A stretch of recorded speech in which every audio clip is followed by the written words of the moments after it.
조선시대에도 유명한 악녀들이 많았지만 오늘 이야기할 이 여자보다 악한 여자는 없었던 것 같습니다. 그녀는 당대 최고의 권세가였던 윤원영의 첩이며 재산을 모으는 데 수단과 방법을 가리지 않았던 인물인데요.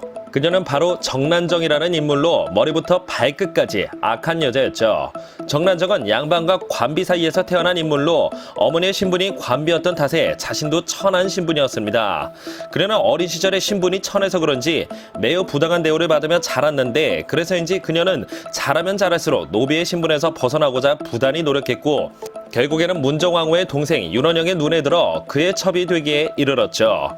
당시 문정왕후의 권력은 왕보다 더 강했는데요. 인종에 승하하자 어린 명종에 즉위했고 이에 명종의 어머니인 문정왕후가 수렴청정을 하게 되었습니다.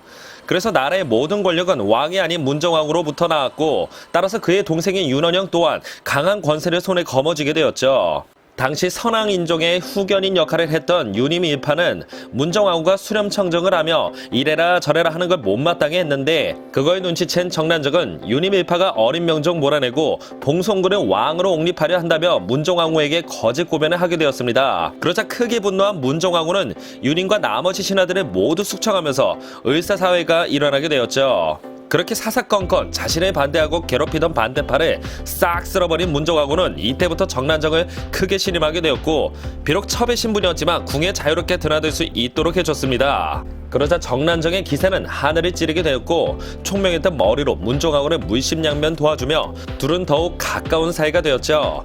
자신의 권력은 굉장히 강해졌지만 아무도 첩이라는 신분 때문에 여러 사람들에게 개무시당하자 그녀는 또 다른 생각을 가지게 되었습니다. 그것은 바로 윤원영의 정부인이던 김씨를 몰아내고 자신의 본처가 되어 정경 부인이 되려는 마음을 먹었던 것이죠. 그러던 어느 날 김한로가 문정왕후를 폐위하려 하는 음모가 발각되고 김한로가 사사되었는데 그의 진려가 바로 윤원영의 부인 김씨였습니다.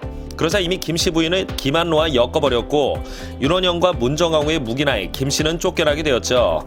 그렇게 정난정은 안방마님 자리를 차지하게 되었습니다. 심지어 1551년에는 김씨를 며칠 동안 굶긴 뒤에 독이 든 밥을 주었고 그 밥을 먹은 김씨는 그렇게 정난정에 의해 독사에 당해 죽었죠. 그 이후 문정왕후는 정난정을 윤원영의 정실 부인으로 삼으라는 전교를 내렸고 드디어 윤원영의 정실 부인이 되어 외명 부종 일품 정경 부인이 되었습니다. 그렇게 조선에서는 윤원영과 정난정 커플을 거역할 수 있는 자는 아무도 없었죠.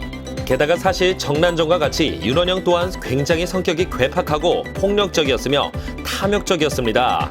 끼리끼리 논다고 이들은 부부금슬도 좋았는지 사남이녀의 자녀가 있었고 정난정이 정실부인이 되었으니 자식들도 첩의 자식이 아닌 적자가 되었죠. 조선 왕조실록에는 정난정의 탐욕과 악행에 대해 굉장히 자세히 적혀 있는데요. 기우제를 지낸다면서 굶주린 백성대 앞에 쌀밥을 지어놓고 공덕이랍시고 물고기들에게 던져주는 만행을 저지른가 하면 워낙 귀해서 왕족들밖에 먹지 못하던 타락을 집에서 종들까지 실컷 먹게 하는 등의 어이없는 짓거리를 하기도 했죠. 또한 조선 전국의 상권을 장악해 수단과 방법을 가리지 않고 돈을 마구마구 긁어모았는데요. 권력을 이용해서 가지고 싶은 땅이나 집은 모조리 빼앗기도 했으며 심지어 나라의 국고보다 더 많은 재산을 모았다고도 합니다. 그런데 정난정이 예상을 깨는 독특한 점은 자신의 원래 천한 신분으로 태어났던 경험 때문이지 자신들 집안의 종들은 괴롭히거나 못되게 구지 않고 아이들이 잘 챙겼다고 합니다. 또한 남편 윤원영을 시켜 적자와 서얼의 차별을 폐지할 것을 상소로 올리게 되었고 결국 서얼들이 과거를 볼 수 있게 되어 그들도 벼슬길에 오를 수 있게 되었다고 하죠.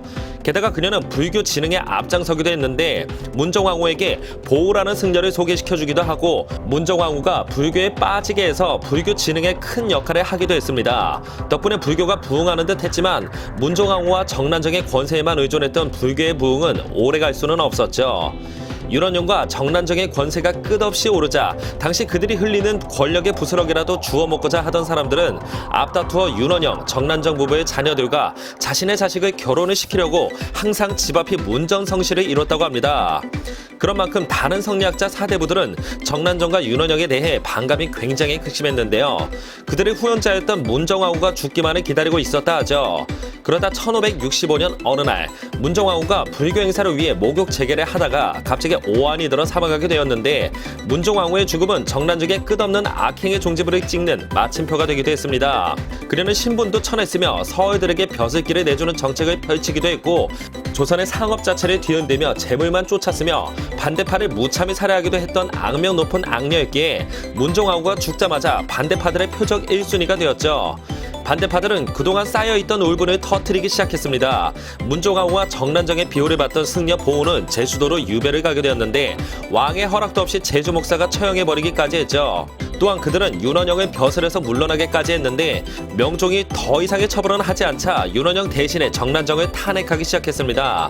그래서 그녀는 정경 부인의 칭호를 박탈당했으며 신분 또한 다시 천민으로 강등되었죠. 그 이후로도 계속된 반대파의 탄핵으로 결국 윤원영과 함께 황해도 강음으로 유배를 가게 되었습니다. 시간이 조금 지난 어느 날, 을금부의 정란정이 윤원영의 전처 김씨를 독살했다는 고발이 들어오자 정란정은 을금부로 끌려가 고문당할 것이 두려웠던 나머지 독약을 먹고 스스로 목숨을 끊고 말았습니다. 윤원영도 정란정의 시신을 붙잡고 통곡하다가 병들어 몸 좀 눕게 되었는데, 시름시름 앓다가 그녀가 죽은 후 5일 만에 사망하게 되었죠. 가장 천한 신분에서 정경 부인까지 올라가 엄청난 권세를 휘두르던 그녀 역시 오래가지 못하고 결국 스스로 자결하는 비참한 최후를 맞이하고 만 것입니다. 온갖 악한 방법으로 권력을 취하던 권력자들의 최후는 모두 비참한 것 같네요. 한반도 역사상 손에 꼽을 정도의 악녀 정란정에 대한 이야기였습니다. 영상을 봐주셔서 감사합니다. 더 재미있고 유익한 영상으로 다시 찾아뵙겠습니다. 구독과 좋아요 꾹 눌러주시고 댓글도 부탁드려요.